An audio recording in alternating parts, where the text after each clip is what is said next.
Alright, so let's talk about Oregon. If you don't know what's going on in Oregon right now, let me bring you up to speed just a little bit. Essentially, Amon Bundy of the Nevada's Bundy versus BLM fame from not too long ago has gathered together a group of protesters and militia from all over the country to go up to Oregon to protest what they feel is the unjust sentencing of two ranchers, a father and son. I believe their names are Dwight and Stephen Hammond, okay, who were accused and convicted back in 2012 of the federal crime of arson on federal property.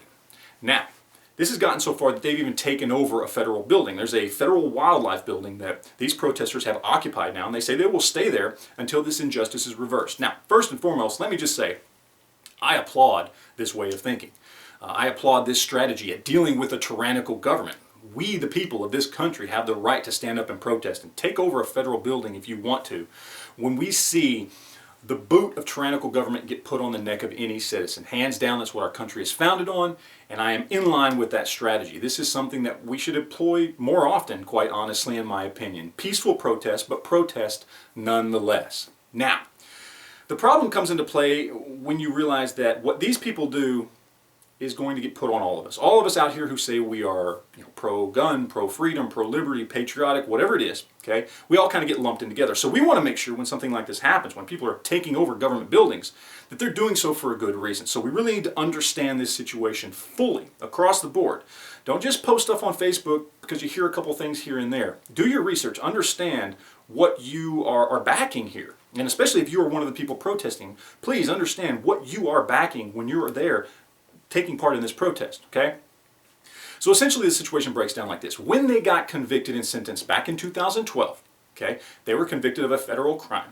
Now they were each given about 1 year, I believe, give or take. You can look up the exact details. The problem came into play that this particular crime, arson on federal property, held a mandatory sentence of 5 years. Now, I'm completely against mandatory sentencing. I can do a whole nother video on just that alone. But at this particular time, that is the law of the land. Mandatory sentencing of 5 years for the crime of arson on federal property. So this is what these people are protesting.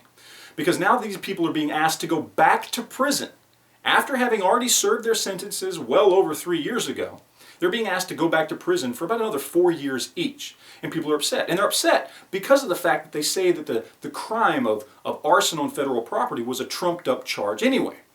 What happened at the trial was basically these two, this father and son, tried to say that when these two fires happened, one in 2001, one in 2006, that they were simply trying to create a controlled burn to prevent wildfires from coming onto their property. And this is something that's been used for a very, very long time. You burn a section of property so that there's nothing there to burn, so nothing's left. It's a controlled burn, and so if a wildfire is coming towards your property, it stops dead in its tracks, it can't go any further, and your property is safe.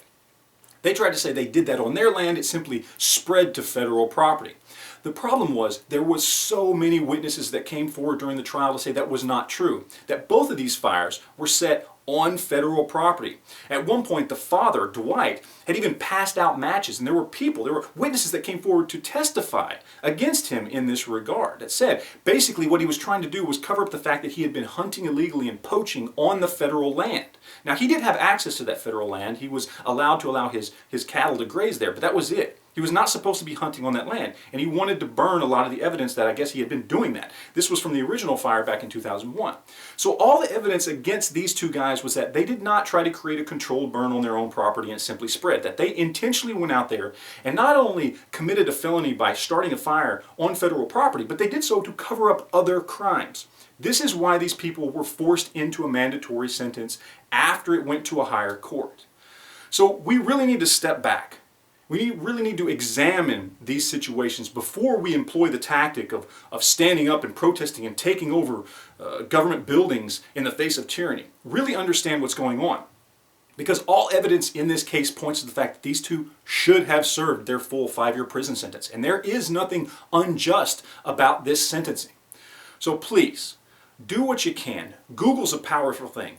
Do your research before you stand up. Because what these people do affects every one of us who truly care about our freedom and liberty in this country.